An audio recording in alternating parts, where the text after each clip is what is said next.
नमस्कार, मैं हूं मनोज मनु। बजट कोरोना बाद में आपका स्वागत है। बजट पर प्रधानमंत्री मोदी ने अपनी पहली प्रतिक्रिया दी है। उन्होंने कहा कि इस बजट से देश का आत्मविश्वास बढ़ेगा। प्रधानमंत्री मोदी ने कहा कि कोरोना वायरस संक्रमण के काल में यह बजट आत्मनिर्भर भारत का विजन है। प्रधानमंत्री मोदी ने कहा कि इस बजट से कोरोना से लड़ने में मदद मिलेगी, इससे आत्मनिर्भरता बढ़ेगी, साथ ही स्वास्थ्य सुविधाओं को बेहतर करने में मदद मिलेगी। प्रधानमंत्री मोदी ने कहा कि महिलाओं के लिए बजट में सुविधाओं और समानता लाने के लिए प्रयास किया गया है। बजट से युवाओं को अवसर मिलेंगे और ये इंफ्रास्ट्रक्चर को भी सुधारने में मदद करेगा। बजट 2021 को लेकर और क्या कुछ कहा प्रधानमंत्री मोदी ने, आइए इस पर एक नजर डालते हैं।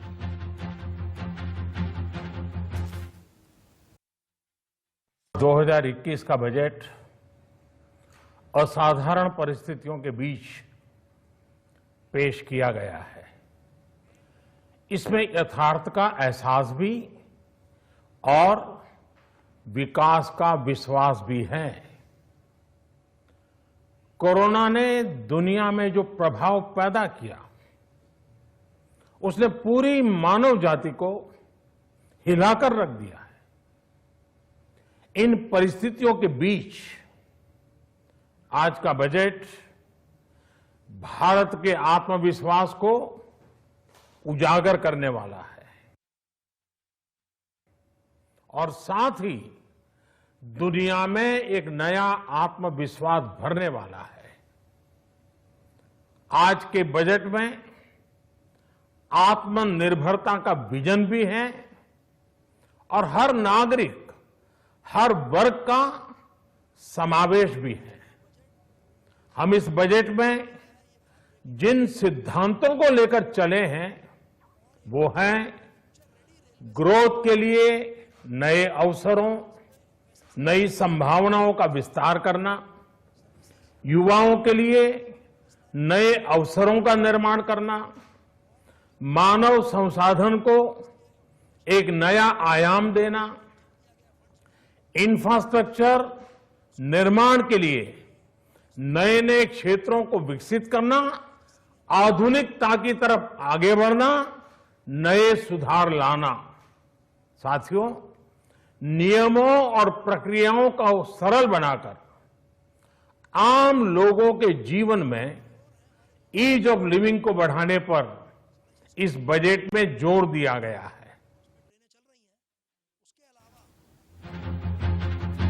जहां एक और देश के प्रधानमंत्री नरेंद्र मोदी ने बजट के बारे में विस्तार से समझाने की कोशिश की, वहीं बजट 2021 को लेकर देश के कृषि मंत्री और कानून मंत्री का क्या कहना था, उसको भी सुनिए।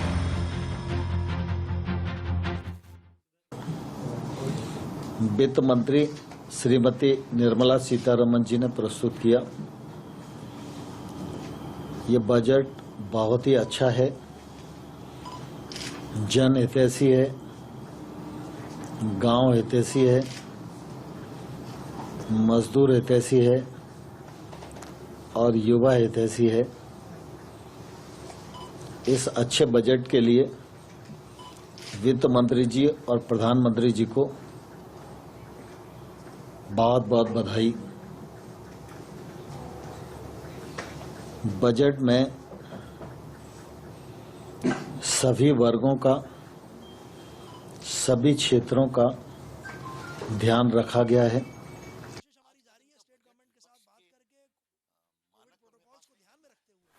हमें अपने नेता के साहस, सूझबूझ, मोदी जी की सूझबूझ और जनता के आशीर्वाद पर पास करना है। क्या राहुल गांधी और बाकी लोग इसका समर्थन करेंगे? ये वो लोग हैं जिन्होंने किसान बिल को वही काम किया जो हम कर रहे थे। अपने बजट, अपने मैनिफेस्टो में इससे अधिक बोल रहे थे और आज किसानों को उकसाने का काम करते हैं।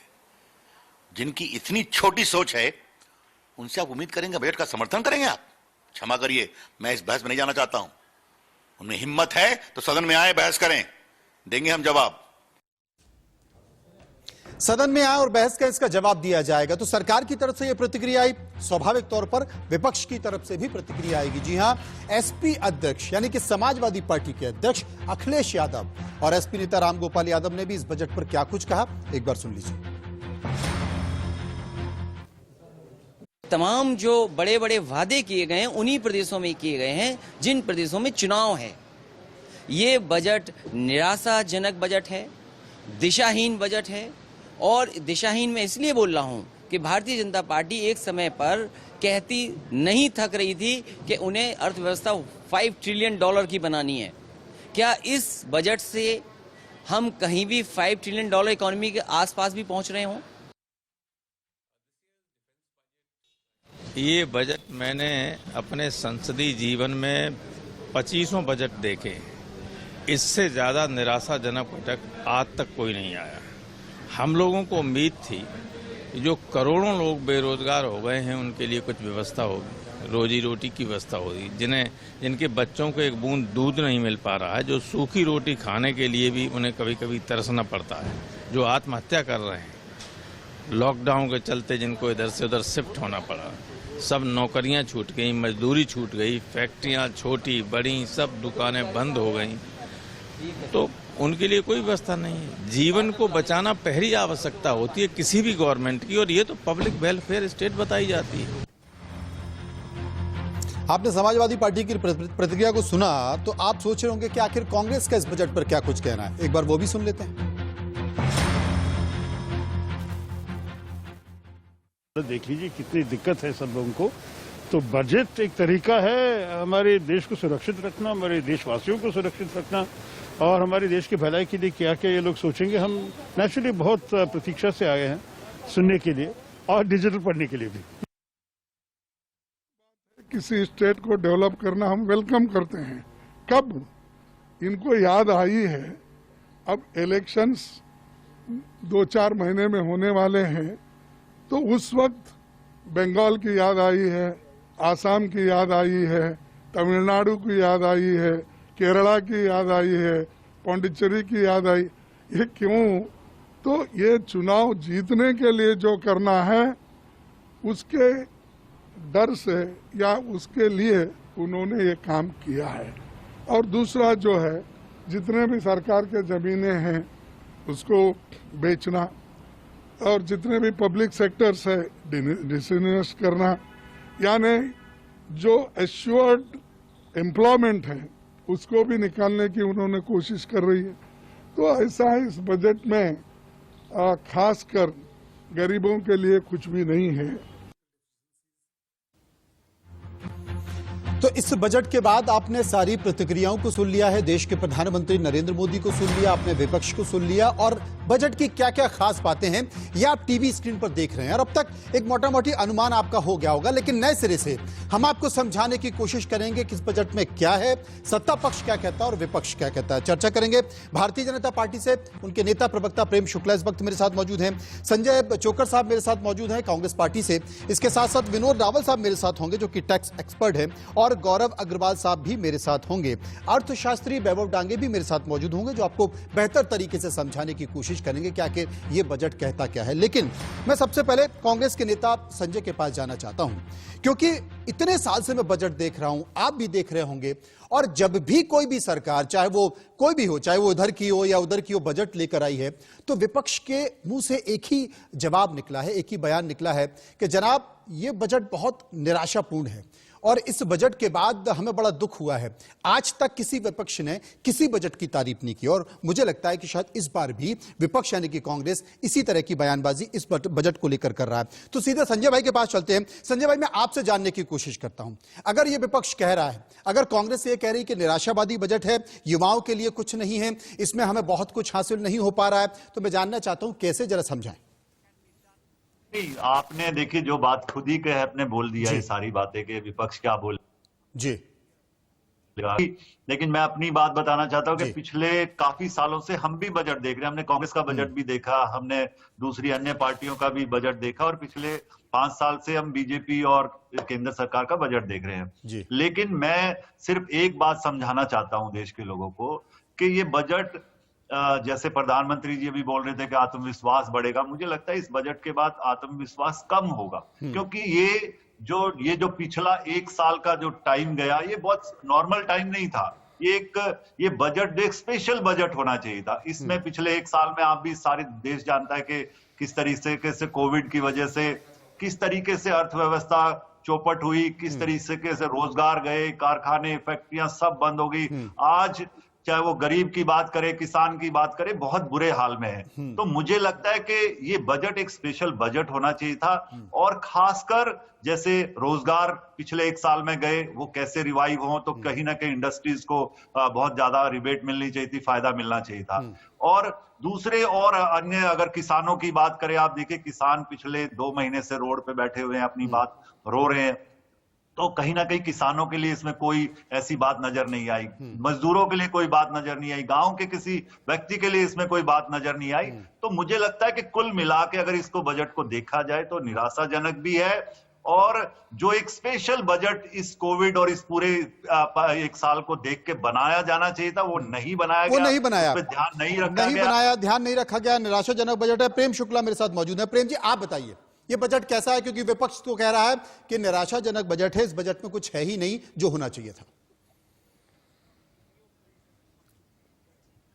लोकतांत्रिक संवैधानिक अधिकार है, सत्य को असत्य कहने का भी उनको अधिकार है, लेकिन किसानों का कल्याण, गरीबों का कल्याण, महिलाओं का कल्याण, सारे वर्गों का कल्याण। आप मुझे बताइए ना, आज तक ऐसा कभी बजट कि जब आपकी जो है डेफिसिट जो है, राजकोषीय घाटा जो है जब 9% क्रॉस कर गया हो, और हेल्थ सेक्टर को 137% जो है आप एक्स्ट्रा बजट प्रोवाइड कर देते हो। आप मुझे पिछले 70-72 वर्षों में ऐसा नहीं कि अकाल नहीं आए हैं या बीमारियां नहीं हुई है, उसके बाद के बजट एक निकाल के, कांग्रेस के लोग बड़े विद्वान है, उनके पास रिकॉर्ड होगा, बता दे कभी दिया हो इन्होंने कभी किसान को जो है 16.5 लाख करोड़ रुपए की उनका एग्रीकल्चरल क्रेडिट का जो है एलोकेशन किया हो, बताते कभी ऐसी स्थिति हो। 1 लाख करोड़ रुपए किसानों के खातों में सीधे, जिसमें किसी भी बीच में किसी भी दलाल को 1 रुपया मारने का भी अवसर नहीं मिला कभी। आप बता दीजिए, राजीव गांधी जी तो 1984-85 में कहते थे कि 15 पैसे ही पहुंचता है, और 2G 3G जीजा जी के बाद तो कुछ नहीं पहुंचने लगा साहब, सारा का सारा बाहर चले जा रहा था। पहली बार किसानों के लिए जिस तरह से MSP, जिसके बारे में लगातार किसानों को दिग्भ्रमित किया गया, साहब MSP खत्म कर देंगे, हमने MSP खत्म नहीं की, किस तरह से डबल खरीदारी की है, 1.5 गुना दर पर खरीदारी की है, आगे हम अधिक खरीदारी करने के लिए एलोकेशन कर रहे हैं। आप कह रहे हैं मंडी खत्म कर देंगे साहब, मंडी किस तरह से उसको सुदृढ़ करना, हम किस तरह से एग्रीकल्चर इंफ्रास्ट्रक्चर को बढ़ाएं, उस दिशा में काम करना, बीज से लेकर बाजार तक अन्नदाता को सशक्त करने का काम हम कर रहे हैं। महिलाओं को सशक्त करने का काम आप कल्पना कर सकते थे 2013-14 के पहले इस 8 करोड़ महिलाओं को जो है उनके घर में LPG कनेक्शन होगा मुफ्त का, और उनको जो है सब जो है 3 सिलेंडर मिलेंगे, और 1 करोड़ अतिरिक्त अभी जो है लगाने की बात की जा रही है, 1 करोड़ और अन्य लोगों को जो है महिलाओं को उस योजना में शामिल किए जाने की बात की जा रही है। लगातार रोड इंफ्रास्ट्रक्चर पर, रेल इंफ्रास्ट्रक्चर पर, रेलवे के इलेक्ट्रिफिकेशन तो कब हो जाना चाहिए था साहब, रेलवे कितना इलेक्ट्रिफिकेशन 13-14 पहले हुआ था, आज क्या लक्ष्य है? मतलब आपके कहने का मतलब है कि ये वाकई आत्मनिर्भर भारत का बजट है, कल्याणकारी आत्मनिर्भर भारत कल्याणकारी राज्य की संकल्पना को साकार करने वाला है, कि आखिरी पायदान पर खड़े व्यक्ति का सबसे ज्यादा ख्याल, उसके स्वास्थ्य का ख्याल, उसके रोजगार का ख्याल, उसके भोजन का ख्याल, हर तरह का उसका सरकार कल्याणकारी राज्य कैसे दे सकती है, ये 1947 से लेकर 2014 तक। चलिए, आत्मनिर्भर भारत का कल्याणकारी बजट है ये, और अंतिम पायदान पर खड़े हुए व्यक्ति के बारे में इस बजट को लेकर सोचा गया है। हम सीधे चलेंगे, वैभव डांगे इस वक्त हमारे साथ मौजूद हैं, अर्थशास्त्री है। वैभव जी, ये तो हुई राजनीतिक बात, ये तो हुई राजनीतिक बयानबाजी, लेकिन अगर मैं पूछूं कि इस बजट के बारे में आप क्या कहेंगे, क्योंकि निर्मला सीतारमण ये कहती हैं कि 100 साल में ऐसा बजट पेश नहीं हुई, ऐसा बजट है ये जिसमें हर व्यक्ति का ख्याल रखा गया है। जरा मुझे विस्तार से समझाइए, हमारे दर्शकों को विस्तार से समझाइए कि इस बजट की परिकल्पना आखिर है क्या?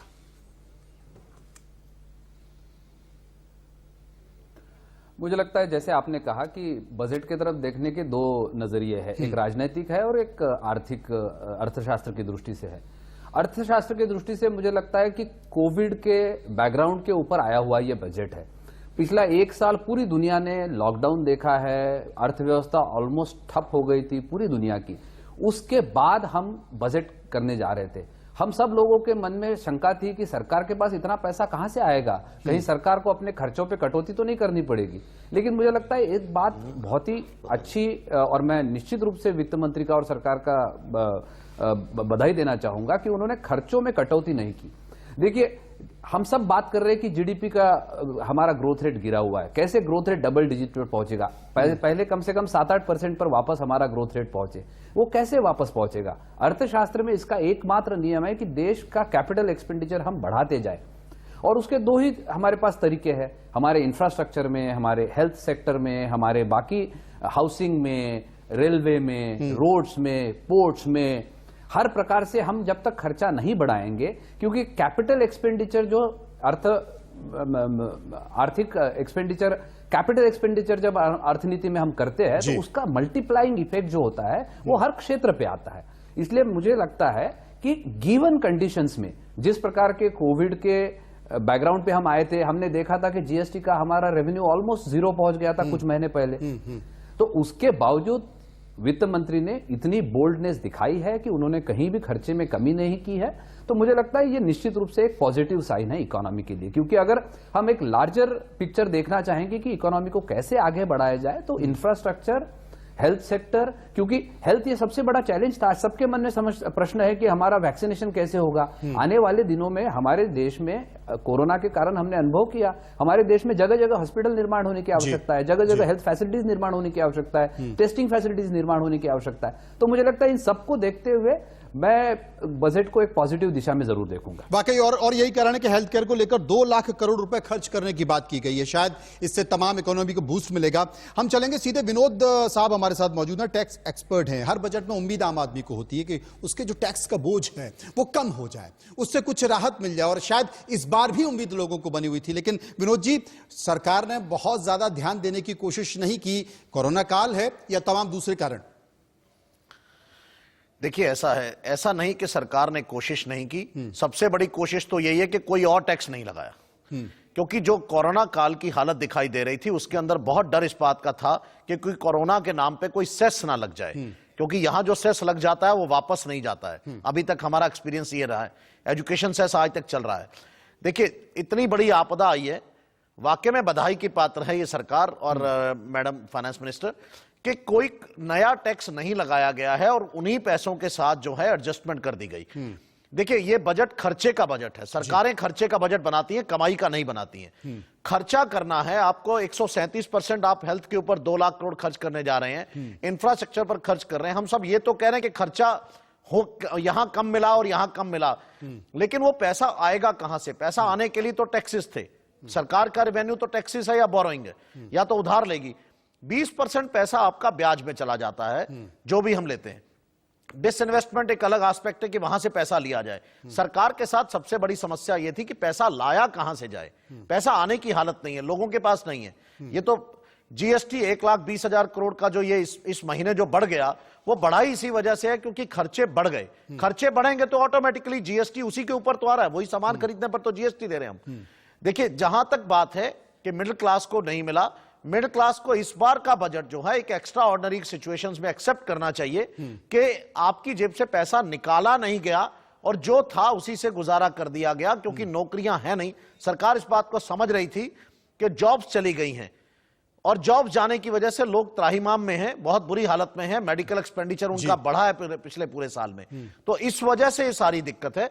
तो मेरा ख्याल है मिडिल क्लास को, जिसमें मैं भी आता हूं, हम लोगों को सिर्फ इस तसल्ली के साथ जीना होगा कि ये साल को हम एक बार छोड़ दें, सरकार को एक मौका हमें देना पड़ेगा। ये एक्सेप्शनल ईयर है, ये नॉर्मल ईयर नहीं देना पड़ेगा। गौरव जी, और यही बात की जा रही है क्योंकि मिडिल क्लास को बहुत ज्यादा नहीं मिला है, उसे वाकई निराशा मिली है। तो जो बात विनोद साहब कर रहे हैं, फिलहाल मिडिल क्लास को संतोष करना चाहिए ये सोच के कि चलिए इस बार नहीं अगली बार सही। देखिए, मैं विनोद जी और वैभव जी से पूरी तरह सहमत हूँ कि इस बजट को हमें बड़े रूप में देखना चाहिए। हम बार बार बजट की बात कर रहे हैं। बजट का मतलब ये नहीं है कि सरकार के पास इतना पैसा है कि वो सबको कुछ ना कुछ दे पाए। तो हमें ये देखना है कि हम जहान है तो जहान की बात कर रहे थे 2-3 महीने पहले, लेकिन अब कोरोना की वैक्सीन आने के बाद हम थोड़ा निश्चित हो गए हैं कि शायद कोरोना अब चला जाएगा। परंतु हमें ये देखना है कि सरकार के पास कितने विकल्प थे। हमें ये सोचना है कि सरकार क्या क्या कर सकती थी। जैसे अभी मेरे किसी मित्र ने बताया कि 9.5% का फिस्कल डेफिसिट जो कि पहली बार देखा जा रहा है। मैं इस बात से सहमत हूँ, सरकार की सराहना करनी चाहिए हमें कि 9.5% का फिस्कल डेफिसिट लेना हर किसी सरकार के बस की नहीं है। 9.5% का फिस्कल डेफिसिट का मतलब ये हो गया कि सरकार के पास 100 रुपये आ रहे हैं और वो 110 रुपये खर्च कर रही है। वो खर्चा कहाँ से आएगा? खर्चा कहीं ना कहीं डिसइन्वेस्टमेंट से आएगा, खर्चा कहीं ना कहीं बोरिंग से आएगा। तो उसके बावजूद भी सरकार ने बड़ा कदम लिया है। 137% हमारे हेल्थ में बढ़ा रही है, कैपिटल इन्वेस्टमेंट में बढ़ा रहे हैं, हमारे रेलवे में बढ़ा रहे हैं। ये सब जगह नौकरियों का सृजन होगा, आम आदमी के हित में ही होगा और उसके पास पैसे आएंगे। आज हम देख रहे हैं, हम यहाँ स्टूडियो में बैठकर हम मिडिल क्लास की बात कर रहे हैं, लेकिन आज हम देखते हैं हमारे टैक्स पेयर्स कितने हैं। हमारे टैक्स पेयर्स नाम मात्र है। उसके बाद बाकी सब तो हमारे जो है, बाकी सब ग्रामीण जनता है, स्किल्ड नॉन स्किल्ड लेबर है। अभी हमें वो जो जनता है उसको भी हमें देखना है कहीं ना कहीं। वो उन सब का तभी कल्याण हो पाएगा जब एक बड़े लेवल पे हम देखेंगे और देखेंगे कि सरकार की स्पेंडिंग बढ़ रही है, जिससे ओवरऑल ग्रोथ हो रही है इकोनॉमी की। बिल्कुल, तमाम सारी ऐसी बड़ी योजना है, सामाजिक सरोकार की योजना है जिसमें सरकार बड़ी इमदाद यानी कि बड़ी राशि देती है और वो राशि अंतिम पंक्ति में बैठे हुए व्यक्ति तक पहुंचती है और वो तमाम जन कल्याणकारी योजना होती है जिस पर सरकार खर्च करती है। और दूसरी आपने सबसे महत्वपूर्ण बात की कि इस देश में कितने लोग टैक्स पेयर हैं, कितने लोग टैक्स देते हैं, क्योंकि वही सरकार की आय होती है जिससे सरकार को एक बड़ी रकम मिलती है। हम अजय कुमार के पास चलेंगे क्योंकि उन्होंने कांग्रेस, बीजेपी, सपा, बसपा तमाम राजनीतिक पार्टियों के बयानों को सुना है और बड़ा लंबा अनुभव उनको है। अजय जी, मैं आपसे पूछना चाहता हूं कि इस बजट को आप कैसे देखते हैं, क्योंकि न जाने कितने बजट अब तक आपने देखे।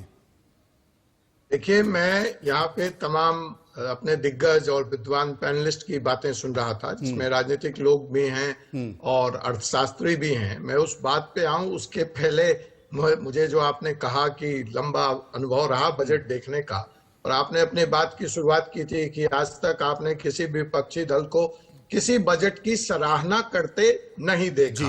तो मैं यही कह सकता हूं, क्या कहूं मैं उनसे जो बात को समझते ही नहीं और जो मिलने को मुलाकात समझते ही नहीं। अब आइए मैं सपा के मुखिया अखिलेश यादव जी का एक ट्विटर की तरफ आपका ध्यान दिलाता हूं। इस बजट से मैं वो सौहार्द ढूंढ रहे हैं, वो भाईचारा ढूंढ रहे हैं। मैंने ट्वीट बैक किया कि जनाब, आर्थिक प्रश्न पूछे, राजनीतिक प्रश्न के लिए और भी कई मंच हैं। अब आइए माननीय राहुल गांधी जी के ट्वीट का एनालिसिस करते हैं। संसद में वो सोते हुए कैमरे पे फिर एक बार पकड़े गए, वो बोर हो रहे थे, ऐसे जैसे किसी हो, अर्थ से उनका कोई मतलब नहीं था और बाहर निकल करके, मुझे नहीं पता, संजय जी बेहतर बताएंगे कि खुद ट्वीट किया या उनकी आईटी टीम ने ट्वीट किया, जिसमें उन्होंने 3 बातें कही कि इस बजट से उनको निराशा हुई है। क्यों हुई है? क्योंकि वो हेल्थ सेक्टर में कुछ इसको नहीं दिया गया है। 35,000 करोड़ का फंडिंग की व्यवस्था कोरोना वायरस के लिए की गई है। क्या चाहते हैं? डिफेंस पे उन्होंने सवाल उठाया कि डिफेंस में इसमें कुछ नहीं है। आज ही भारत के 70 साल के इतिहास में पहली बार एक निजी कंपनी अपना आईपीआर लेकर के और मिलिट्री एयरक्राफ्ट लेकर के। जी अजय जी आपके पास आएंगे। संजय जी, तमाम आपने पैनलिस्ट को सुना, उनकी बातों को सुना और यहां ज्यादातर लोग इस बात से सहमत हैं कि जनाब इस काल में, इतने विपत्ति के काल में इससे अच्छा बजट नहीं हो सकता। अब आप बता दीजिए। देखिए, सबकी अपनी अपनी निजी राय होती है, सबका अपना अपना नजरिया होता है देखने का। अजय जी का अपना एक नजरिया है।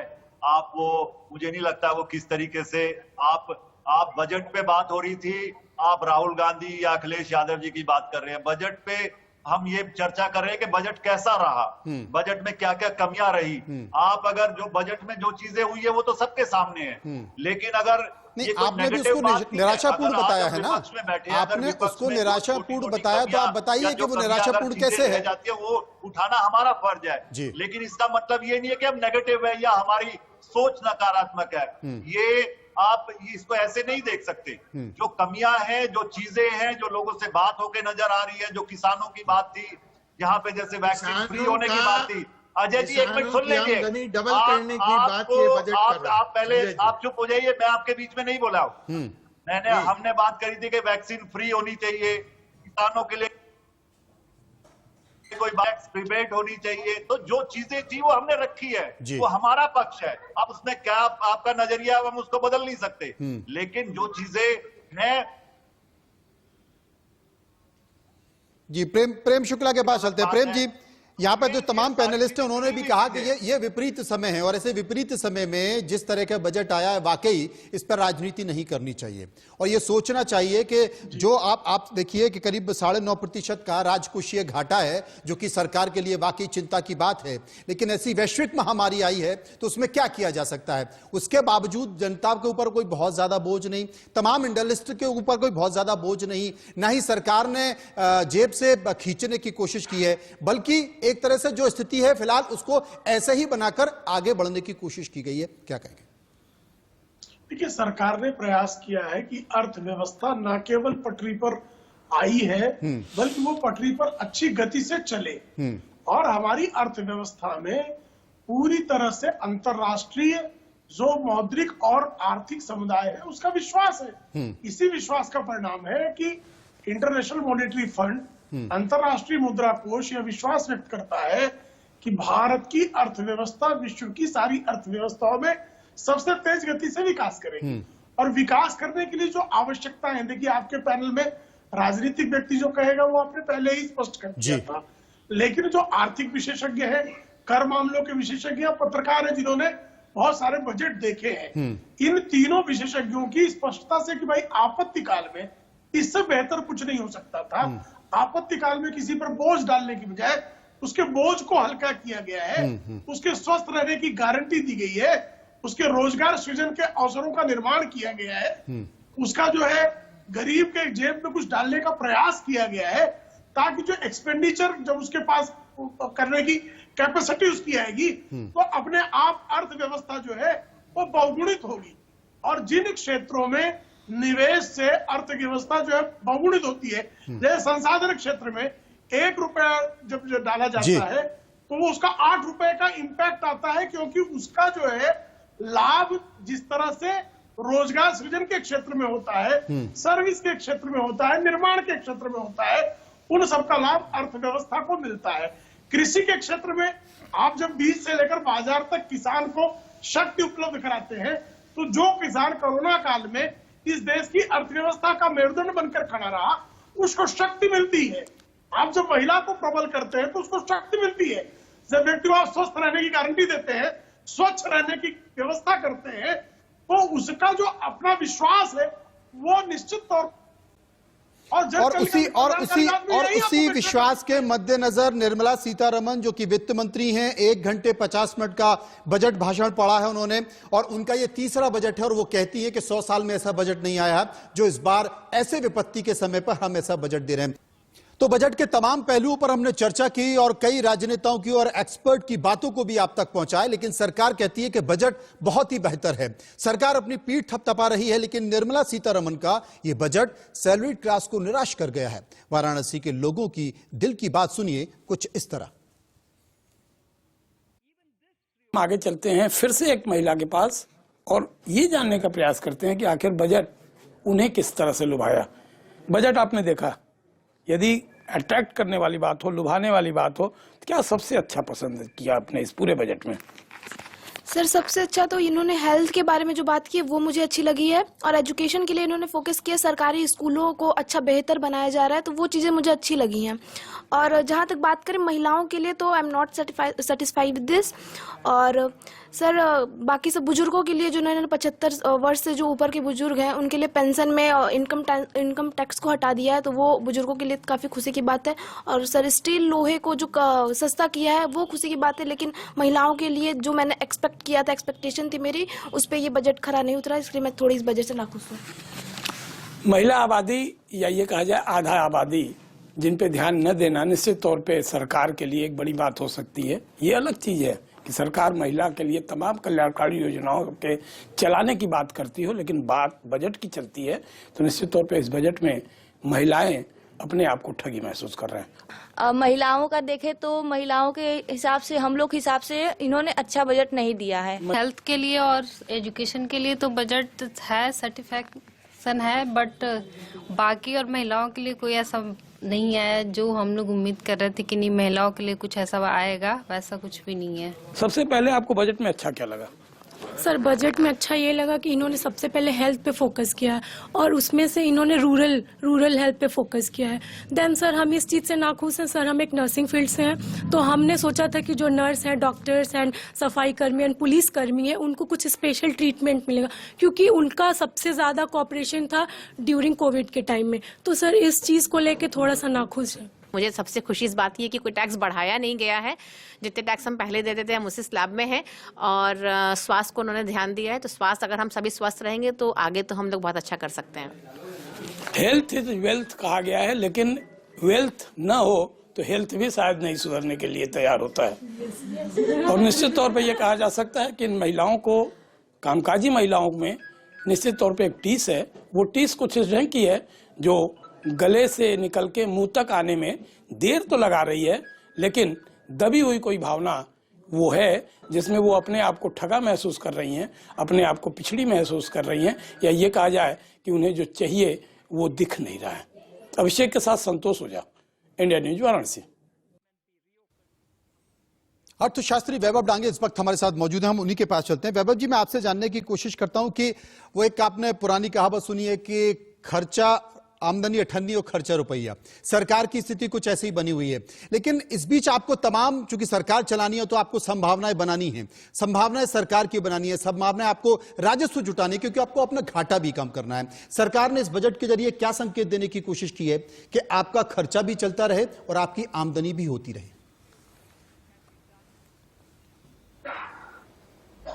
जैसे मैंने पहले कहा कि ये बहुत ही विपरीत परिस्थिति में आया हुआ बजट है। कोविड के और लॉकडाउन के बैकग्राउंड पे आया हुआ बजट है। जैसे अभी वाराणसी से भी हमारे कुछ महिलाएं कह रही थी, बजट से लोगों की आशाएं, आकांक्षाएं, अपेक्षाएं होना बहुत स्वाभाविक है और उसकी पूरा करने की जिम्मेदारी सरकार पर निश्चित रूप से है।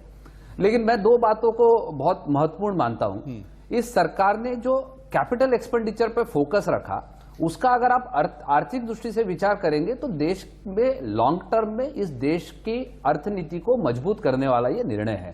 क्योंकि जब हम कैपिटल एक्सपेंडिचर अपना बढ़ाते हैं बजट में, तो उसका जो मल्टीप्लायर इफेक्ट होता है वो ना केवल रोजगार के अवसर पैदा करता है, बट वो इस देश की इकोनॉमी को एक चालना देने का, एक इम्पेटस देने का काम करता है। तो ये सरकार पर हमेशा ये चैलेंज रहता है कि आमदनी अठन्नी है और खर्चा रुपया है। बट मुझे लगता है कि उसके लिए सरकार ने बहुत बोल्ड अपना माइंडसेट दिखाया है। सरकार ने अलग अलग तरीके से अपने रेवेन्यू बढ़ाने के भी ऑप्शंस ढूंढे हैं। और जैसे मैंने कहा, क्योंकि अगर हम कैपिटल एक्सपेंडिचर बढ़ाएंगे तो आने वाले दिनों में हमारा फ्यूचर रेवेन्यू भी बढ़ने वाला है। तो इस बात को दिमाग में रखते हुए सरकार ने ये बोल्ड निर्णय लिया। इसका निश्चित रूप से वित्त मंत्री को और सरकार को बधाई देनी चाहिए, क्योंकि अगर इस समय हम डर जाते तो हमारे सामने हमारी प्रायोरिटीज क्या है, मुझे लगता है ये हमें बहुत मुख्य रूप से, स्पष्ट रूप से समझनी होगी। हमारी प्रायोरिटी है कि हम वापस हमारी इकोनॉमी की ग्रोथ रेट को 8%, 7% के ऊपर ले जाए, और दूसरा हमारे देश में रोजगार के अवसर पैदा हो। मुझे लगता है इन दो चीजों को अगर फोकस करना है तो सरकार को यह रिस्क लेना होगा, और सरकार ने वो रिस्क मुझे लगता है लिया है। फिस्कल डेफिसिट को कंट्रोल करना ये हमेशा सभी सरकारों में हम पिछले 25-30 साल से देख रहे हैं, ये हमारे सामने बड़ा चैलेंज है। लेकिन क्योंकि हम एक डेवलपिंग नेशन है तो हमारी प्रायोरिटी है कि हमारा जो इंफ्रास्ट्रक्चर बैकलॉग है, हमारा जो हेल्थ बैकलॉग है, हमारा जो एजुकेशन बैकलॉग है, हमारे देश का गांव गरीब और जो मजदूर है उसके जो फैसिलिटीज हमें देना है। आज हमारे देश में रूरल एरिया में रोड्स बनने हैं।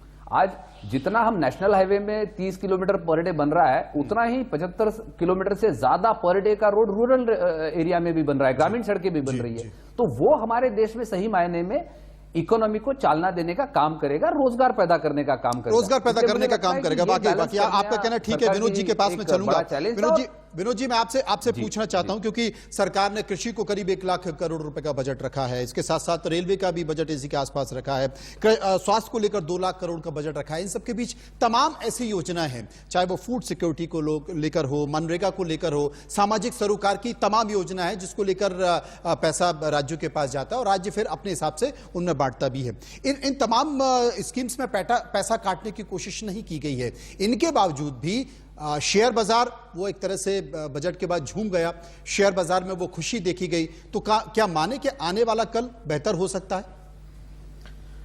बिल्कुल आप ठीक कह रहे हैं सर, आने वाला कल वाकई में बेहतर होगा। ये उम्मीदों का बजट था, आप ही के यहाँ टैगलाइन सुबह से चल रही थी और मुझे लगता है उसी उम्मीदों के ऊपर हम चले हैं। देखिए, हम चर्चा ये नहीं कर रहे हैं कि आज के बजट में क्या कम है, हम चर्चा ये कर रहे हैं कि कुछ और हो सकता था। तो हम ये तो कहीं ना कहीं मान ही रहे हैं कि बजट जो है कुछ ना कुछ ऐसा आगे बढ़ने का बजट है, कहीं पीछे जाने का नहीं है। जबकि डर इस बात का था कि इस पैंडेमिक, जितना बड़ा ये पैंडेमिक था, इसमें आसान नहीं था। मनोज जी, आप भी एग्री करेंगे मेरी बात को कि बहुत मुश्किल काम था कि कैसे आप अपनी जगह पे स्टेबल नहीं हो पा रहे। मैं और आप दोनों हैं, दोनों अपने आज सर्वाइवल के लिए लड़े हम 1 साल तक। हम सर्वाइवल से आगे अब जो हम बात कर रहे हैं, हम ग्रोथ की कर रहे हैं, उम्मीद की कर रहे हैं। तो ये जो उम्मीद का शब्द हमारे दिमाग में आया, ये उसी पॉजिटिविटी से आया है जिसके ऊपर हम बात कर रहे हैं। तो कहीं ना कहीं ये जो बजट है, हम इसको नॉर्मल सर्कमस्टांसिस में डिस्कस कर रहे हैं, जबकि ये नॉर्मल सर्कमस्टांसिस में आया हुआ बजट नहीं है। इसके अंदर जो हालात थे वो पूरे नेगेटिव थे। पूरा घर का माहौल, मतलब पूरे देश का माहौल एक ऐसा था कि जान बचाने के लिए हम सर्वाइवल के लिए कर रहे थे। लेकिन आज हम उसके साथ साथ अब हमें ऐसा फील आ रहा है आज पूरी डिस्कशन से कि जान तो अब बच चुकी, अब ग्रोथ कैसे की जाए। तो जहां ये पहला कदम हमने उठाया, वहां मेरे ख्याल से ग्रोथ शुरू हो गई। इसका मतलब वापस अपने प्लेटफॉर्म पे तो आ गए। अर्थशास्त्र यही कहता है कि जब आप किसी गड्ढे में गिर जाते हैं, मतलब आप नीचे चले गए, आपकी इकोनॉमी माइनस में चली गई, माइनस 9.5% की फिस्कल डेफिसिट से आपको वापस आना है, तो वापस आने के लिए आपको अंदाजा लगाइए, ज्यादा ताकत लगानी पड़ती है हमेशा गड्ढे से बाहर आने के लिए। तो वो ताकत जो लगाई जा सकती थी वो 2 चीजों पर है। पहली बात, आप स्वस्थ रहें, आपकी तबीयत ठीक हो, तभी तो आप जोर लगा पाएंगे। आपकी तबीयत ठीक हो, उसके बाद उन सेक्टर्स पे लगाया जाए जो आपको प्लेटफॉर्म देकर के नीचे से उठा दे, जिससे कि आप उस विशियस सर्कल से बाहर आ जाएं। जिस कीचड़ में हम, जिस दलदल में, पैंडेमिक में हम गिरे, वहां से बाहर आना है हमको। उसके लिए हमको पैसा लगाना पड़ेगा कैपिटल एक्सपेंडिचर में। वैभव जी की बात के साथ पूरी तरह सहमत हूं, वो भी अर्थशास्त्री हैं और मैं भी अर्थशास्त्र को समझता हूं कि कहीं ना कहीं जब आप कैपिटल एक्सपेंडिचर में पैसा लगाएंगे, वहीं से रोजगार पैदा होंगे, वहीं से वो पैसा आपके बाजार में घूमेगा और वही पैसा घूम करके वापस जीएसटी की शेप में, वापस इनकम टैक्स की शेप में सरकारों के पास आएगा और ये फिर कल्याणकारी योजनाओं में खर्च होगा। तो ये सारा जो प्लानिंग की गई है, इसी चीज को मद्देनजर रखते हुए ये सारी सरकार ने जो प्लानिंग की है। मैं भी 32 साल से सब ये बजट देख रहा हूं।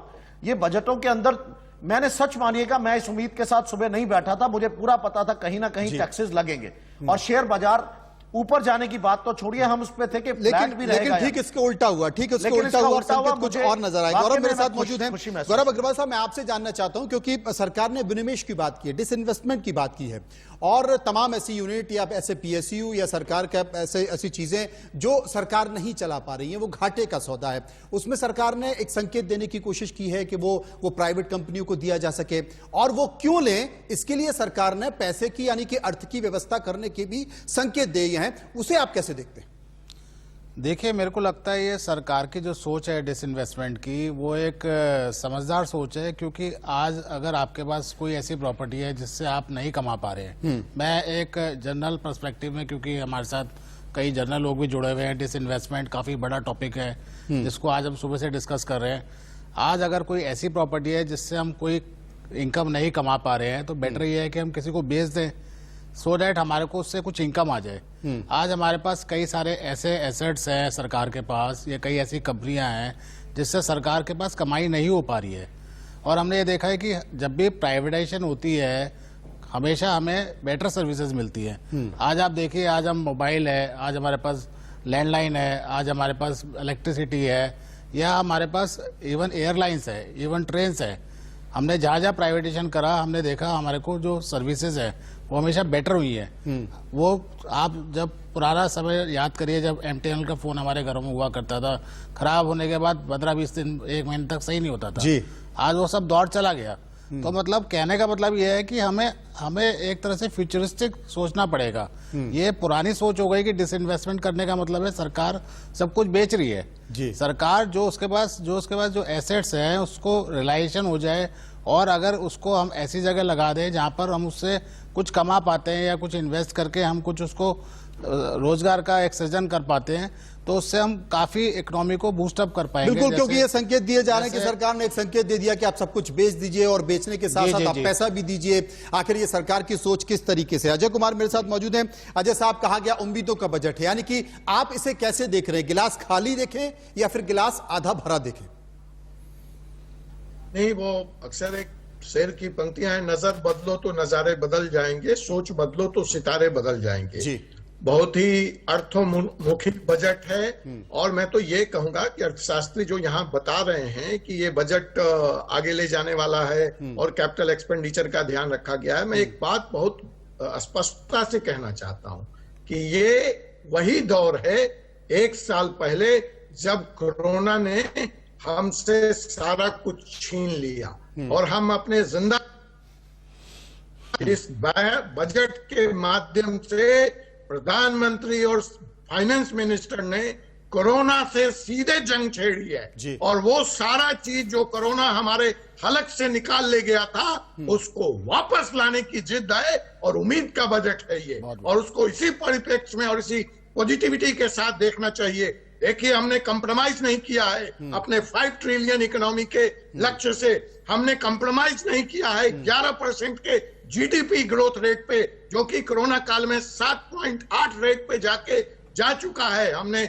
वरिष्ठ नागरिकों को छूट दिया, हमने रियल एस्टेट सेक्टर को रिवाइव करने के लिए जो 1.5 लाख की हमारी टैक्स की छूट है उसको ले जा करके 22 तक एक्सटेंड करने का काम किया है। हमने तमाम वो स्कीम जिसमें क्रिमिनलाइजेशन इन्वॉल्व था उसको डिक्रिमिनलाइजेशन करने का काम किया है। बिल्कुल, शायद यही कारण है कि इस बजट की तारीफ की जा रही है। लेकिन प्रेम शुक्ला मेरे साथ मौजूद है। एक संक्षेप में छोटा सा सवाल पूछना चाहता हूं, क्योंकि आप भी राजनीतिक पार्टी हैं, तमाम बजट हैं और राजनीतिक पार्टी हैं, तो स्वाभाविक तौर पर राजनीति तो होगी। इसलिए विपक्ष आरोप भी लगा रहा है कि जनाब आपने भले ही बहुत कुछ नहीं दिया हो, लेकिन जहां जहां चुनाव है उन राज्यों में जरूर आपने बहुत कुछ देने की कोशिश की है, और ये राजनीति है। देखिए, विपक्ष को चूंकि बजट को नकारात्मक दृष्टि से ही देखना है, इसलिए कह रहे हैं भाई भारतमाला प्रोजेक्ट जिन राज्यों में जाएगा उन्हीं राज्यों के संदर्भ में उसकी घोषणा का लाभ दिखाई देगा। अब क्या जो स्वास्थ्य का लाभ दिया जा रहा है क्या सिर्फ चुनावी राज्यों को दिया जा रहा है? शिक्षा का जो लाभ दिया जा रहा है क्या सिर्फ चुनावी राज्यों को दिया जा रहा है? कृषि का जो लाभ दिया जा रहा है क्या सिर्फ चुनावी राज्यों को दिया जा रहा है? लेकिन आपने ये तय कर रखा है कि सिर्फ दोष ढूंढना है। अब जो दोष निर्दोष को भी दोषी कहना, ये विपक्ष की अपनी तरबियत है, वो कह सकती है। संजय जी, संक्षेप में जवाब। जी, सबकी बात मैंने सुनी, लेकिन आप देखिए, आपने एक ही इंटरव्यू दिखाया और वो भी प्रधानमंत्री की कॉन्स्टिट्यूएंसी का इंटरव्यू था। महिला ने क्या बोला? उसने कहा कि महिलाओं के लिए इस बजट में कुछ नहीं है। किसानों के जो नेता हैं टिकैत जी और किसानों नेता की मैं बात सुन रहा था, उन्होंने कहा कि किसानों के लिए इसमें कुछ नहीं है। तो ये मेरी बात नहीं है, ये आम पब्लिक की बात है। हम यहाँ टीवी चैनल पे बैठ के कुछ भी बात कर सकते हैं, अजय जी अपनी बात कर सकते हैं, अपनी बात। लेकिन मेरा ये कहना है, विनोद जी ने और वैभव जी ने भी माना है कि इसमें और ज्यादा सुधार हो सकते थे, और ज्यादा चीजें अच्छी हो सकती थी। आप देखिए, इन्होंने कृषि सेस लगा दिया, और उससे क्या होगा?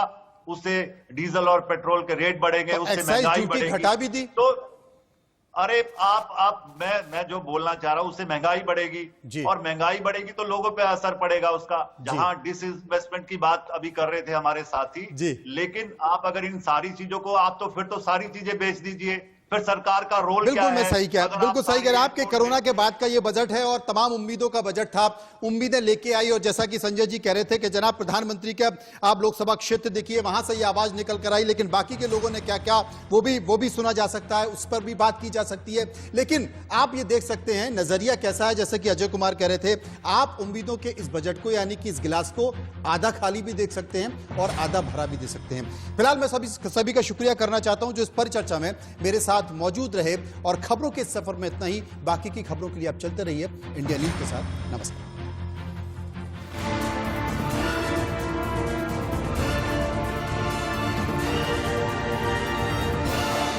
बजट कोरोना बाद, इंडिया न्यूज पर आज दिन भर।